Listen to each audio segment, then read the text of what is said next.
அனைவருக்கும் வணக்கம். இன்று ஏப்ரல் 6ஆம் தேதி ஞாயிற்றுக்கிழமை இந்து தமிழ் நாளிதழோட எக்ஸாம் பாயிண்ட் ஆஃப் வியூவில் பார்க்க போகிறோம்.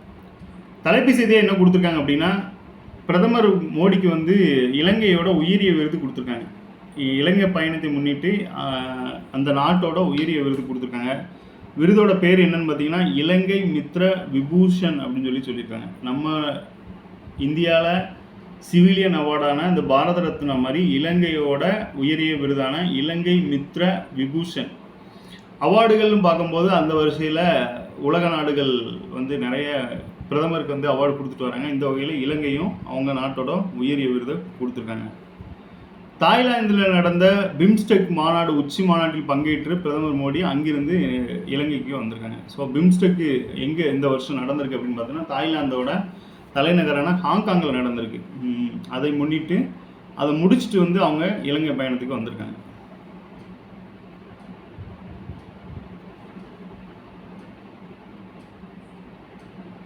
அடுத்ததாக பாருங்க,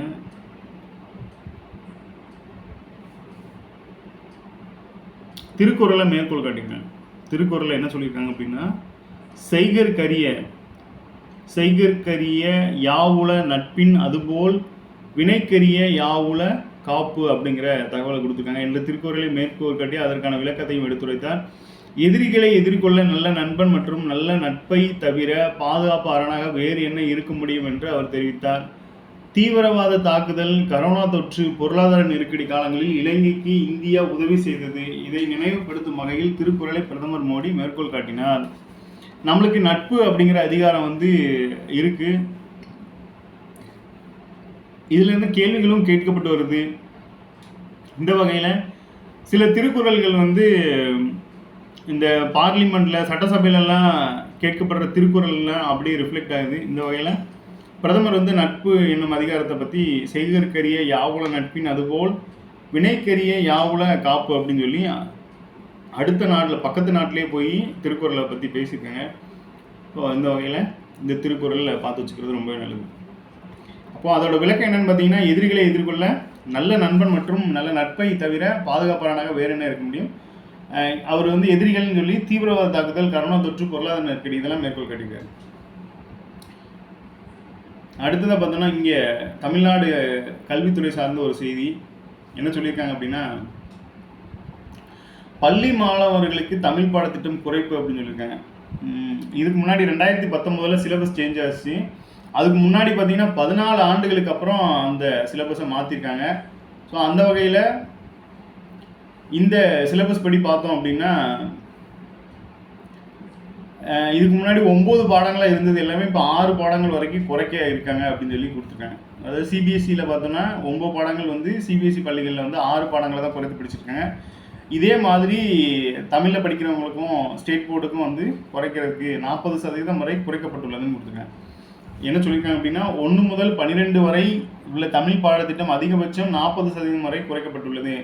புத்தகங்களில் உள்ள நீண்ட பாடப்பகுதிகள் குறைக்கப்பட்டு பொருத்தமற்ற பாட கருத்துக்கள் நீக்கப்பட்டுள்ளன. குறிப்பாக 6, 7, 8 வகுப்புகளில் தமிழ் பாடங்களில் 9 பாடங்கள் 8 பாடங்களாகவும், 9, 10 வகுப்பு புத்தகங்களில் 9 பாடங்கள் 7 ஆகலாகவும், 11, 12 வகுப்புகளில் 8 பாடங்கள் 6களாகவும் குறைக்கப்பட்டுள்ளன அப்படின்னு சொல்லியிருக்காங்க. இதனால் எக்ஸாம்ஸில் அது ரிஃப்ளெக்ட் ஆகுமான்னு தெரியல. ஏன் அப்படின்னா, நம்மளுக்கு மெயினாக சிலபஸ் படி தான் கொடுத்துருக்காங்க. சிலபஸ் படி ஸ்கூல் புக்கில் இல்லாட்டி கூட வெளியிலேருந்து கூட கேட்க அதிகபட்ச வாய்ப்புகள் இருக்கிறதுனால இந்த குறைப்புனால நம்மளுக்கு எதுவும் தாக்கம் இருக்குமாங்கிறது தெரியல. நடப்பாண்டில் பார்த்தீங்கன்னா, இது நேத்திக்கு பார்த்த செய்தியோட ஒரு கண்டினியூஷன் தான். இந்திய அரசு வெளியிட்ட ஒரு புள்ளி விவரத்தில் பார்த்தீங்கன்னா, நடப்பாண்டில் 9.69% வளர்ச்சியுடன் பொருளாதாரத்தில் தமிழகம் புதிய உச்சம் தொற்றுக்கு நாட்டிலே முதலிடம் என முதல்வர் பெருமை தெரிவிச்சிருக்காங்க. நாட்டிலே முதல் மாநிலமாக திகழ்வதாக மத்திய அரசின் தரவுகளை சுட்டிக்காட்டி தமிழக அரசு தெரிவித்துள்ளது. $1 டிரில்லியன் அமெரிக்க டாலர் பொருளாதாரம் எனும் பேரிலக்கை நோக்கி வலிமை அப்படின்னு சொல்லியிருக்காங்க. 2024-25 ஆண்டில் தமிழகம் 9.69% உண்மை வளர்ச்சி வீதத்துடன் பணவீக்கத்தை கணக்கில் கொள்ளாமல் மதிப்பிடுவது அப்படிங்கிற ஒரு டேட்டாவை கொடுத்துருக்காங்க. 10 ஆண்டுகளில் தமிழ்நாடு அடைஞ்ச அதிகபட்ச வளர்ச்சி இதுவாக இருக்கும் அப்படின்னு சொல்லியிருக்காங்க. 2024 தமிழகம் 14.02% பேரளவு வளர்ச்சி விகிதத்தையும் பணவீக்கத்தையும் கணக்கில் கொண்டு பணவீக்கத்தோடு சேர்த்து அப்படின்னு பார்த்தோன்னா 14.02%, பணவீக்க சேர்க்காம அப்படின்னு பார்த்தோன்னா இந்த 9.69% அப்படின்னு சொல்லி பிரித்து கொடுத்துருக்காங்க. நிலையான விலை மதிப்பீட்டின்படி அடிப்படை ஆண்டு 2011-12 அதிலிருந்து 2023-24 பார்த்தீங்கன்னா ரூபாய் 15.71 லட்சம் கோடியாக இருந்த தமிழகத்தின் மொத்த மாநில உள்நாட்டு உற்பத்தி, இந்த ஜிஎஸ்டிபி அப்படிங்கிறது ஜிடிபி மாதிரி ஸ்டேட்டுக்குள்ளே காணப்படுற ஒரு விஷயம். இதை வந்து ஏற்கனவே 2 கொஸ்டினில் நான் பார்த்துருக்கேன். ஜிஎஸ்டிபிங்கிறது ப்ரீவியஸ் இயரில் கேட்கப்பட்டது. 2024-25க்கான ஜிஎஸ்டிபி எவ்வளோவா இருக்குது அப்படின்னு பார்த்தீங்கன்னா 17.24 லட்சம் கோடியாக உயர்ந்துள்ளது அப்படின்னு சொல்லி மத்திய புள்ளியியல் திட்ட அமலாக்க அமைச்சகம் வந்து தெரிவிச்சிருக்காங்க. இது ஒரு முக்கியமான தகவல். தற்போதைய நிலவரப்படி ஜிஎஸ்டிபியோட அளவு எவ்வளோன்னு பார்த்தோன்னா இந்த 17.24 லட்சம் கோடியாக உயர்ந்திருக்கு அப்படிங்கிற விஷயத்தை கொடுத்துருக்காங்க. ஸோ அதுவும் ஒரு முக்கியமான தகவலாக இருக்குது. அடுத்ததாக பார்த்தோன்னா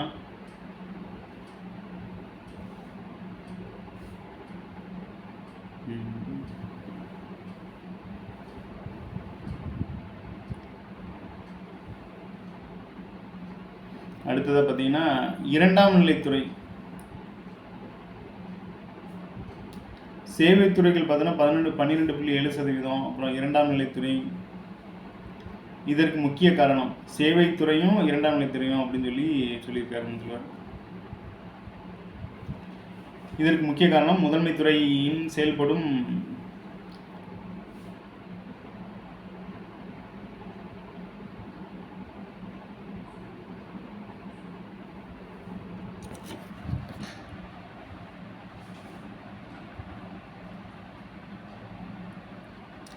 என்ன சொல்கிறாங்கன்னா முதன்மை துறை கீழே பார்த்தோன்னா முதன்மை துறைன்னு இருக்குது. சேவைத்துறைகள் 12.7%, அதைத் தொடர்ந்து இரண்டாம் நிலை துறைகள் வந்து 9% ஆகியவற்றில் அடைந்த வளர்ச்சி தான் இதற்கு முக்கிய காரணம். முதன்மை துறையின் செயல்பாடுகள் 0.15% மட்டுமே. மாநிலத்தின் மொத்த மதிப்பு கூட்டலில் முதன்மை துறை 2, 3 நிலைத்துறைகளின் பங்களிப்பு முறையே 10%, 37%, 53%. மூன்றாம் நிலைத்துறை பொறுத்த மட்டில் நிறைய டேட்டா கொடுத்துருக்காங்க. கடைசி என்ன சொல்லியிருக்காங்கன்னா முதன்மை துறையின் முக்கிய பிரிவுகளான முதன்மை துறைனா என்ன அப்படிங்கிறத பயிர் தொழில் இந்த வேளாண் சார்ந்த இருக்கிறது தான் முதன்மை துறை அப்படிங்கிறத சொல்லியிருக்காங்க. அடுத்ததாக இந்த பக்கம் பார்த்தோம்னா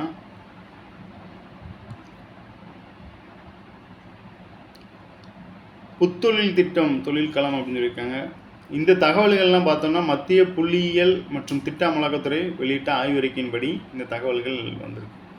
இப்போ நம்ம கேள்வியை எப்படி கேட்பாங்க அப்படின்னு பார்த்தீங்கன்னா மத்திய புள்ளியியல் மற்றும் திட்ட அமலாக்கத்துறை வெளியிட்ட தகவலின்படி நடப்பாண்டில் பொருளாதார வளர்ச்சியில் அதிகம் பெற்ற மாநிலம் எதுன்னு கேட்பாங்க, இல்லை தமிழகம் பெற்ற சதவிகிதம் எவ்வளோ அப்படின்னு மாதிரி கேட்பாங்க.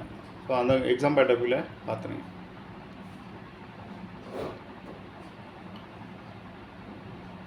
இந்த கழுகை பற்றி கொஞ்சம் கொடுத்துருக்காங்க. என்ன அப்படின்னா தலைப்பை பாருங்கள். தமிழகம், கேரளா, கர்நாடகாவில் பாரு கழுகுகள் எண்ணிக்கை அதிகரிப்பு, வனத்துறை மேற்கொண்ட கணக்கெடுப்பின் சுவாரஸ்ய தகவல்.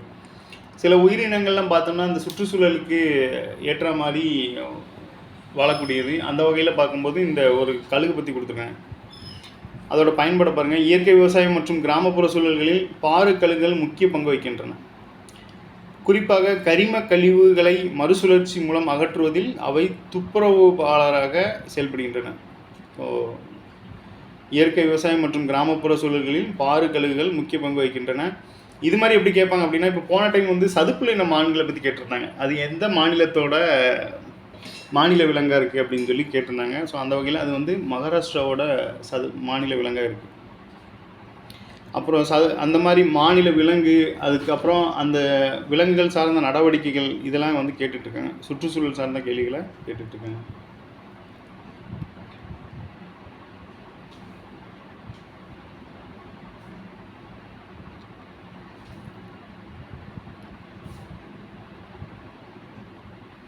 ஒரே நாடு ஒரே தேர்தல் பற்றி ஒரு ஆர்டிக்கல் கொடுத்துருக்காங்க. இதில் நாம் முக்கியமாக தெரிஞ்சுக்கிற வேண்டியது அந்த முன்னாள் குடியரசுத் தலைவரான ராம்நாத் கோவிந்த் அவர்களோட தலைமையில் தான் இந்த குழு அமைக்கப்பட்டிருக்கு. நிகழ்ச்சியில் பார்த்தீங்கன்னா 8 முறை மத்திய அமைச்சர் பட்ஜெட்டை அறிவித்த ஒரே தமிழர் மற்றும் பெண் நிதியமைச்சர் என்ற பெருமையை நிர்மலா சீதாராமன் அவர்கள் பெற்றிருக்காங்க. அடுத்து 1960 வரைக்கும் இந்த ஒரே நாடு ஒரே தேர்தல் முறை தான் புழக்கத்தில் இருந்திருக்கு. நடத்தப்பட்டது மக்களவை சட்டப்பேரவை தேர்தலுக்கு மட்டுமே ஒன்றாக நடத்தப்படும். அப்போ 60 வரைக்குமே அந்த மாதிரி தான் நடத்தியிருக்காங்க அப்படிங்கிறத கொடுத்துருந்தாங்க.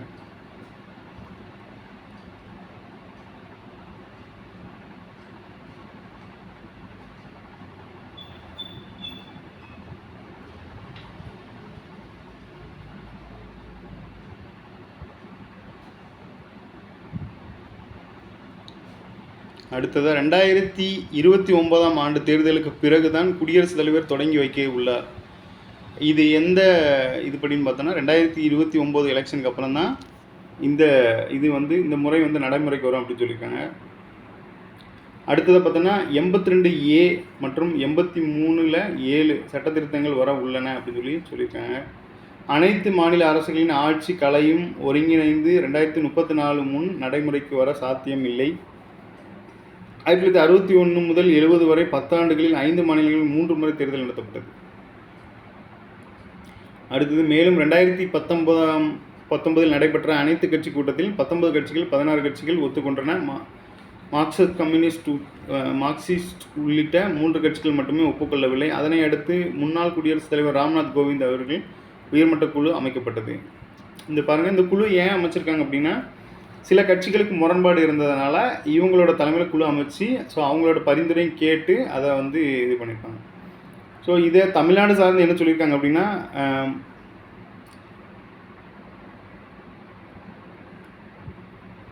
முன்னாள் முதல்வரான கருணாநிதி அவர்கள் தனது சுயசரிதையில் ஒரே நாடு ஒரே தேர்தலை ஆதரித்து எழுதியுள்ளார் அப்படிங்கிற செய்தியும் சொல்லியிருக்காங்க. ஸோ அடுத்ததாக பாம்பன் பாலத்தை பிரதமர் திறந்து வைக்கிறார் அப்படிங்கிற செய்தி பார்த்துருக்கோம். ஸோ இது நேற்றுக்கு பார்த்ததோட கண்டினியூஸான இடத்துக்கு.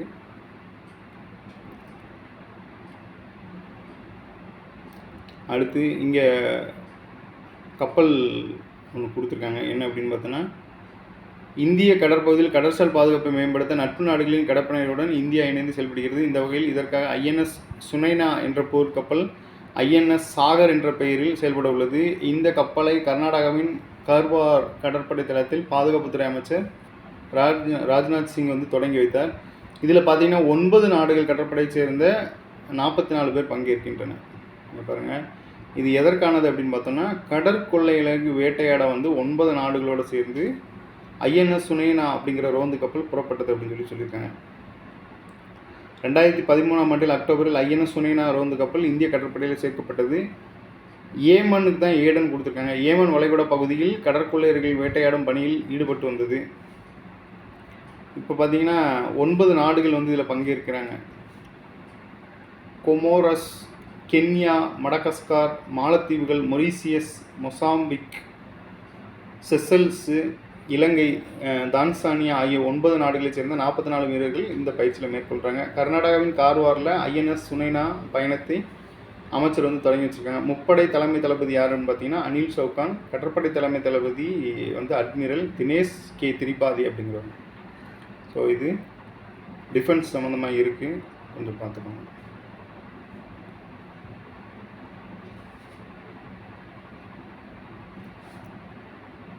நன்றி, மீண்டும் நாளை சந்திப்போம்.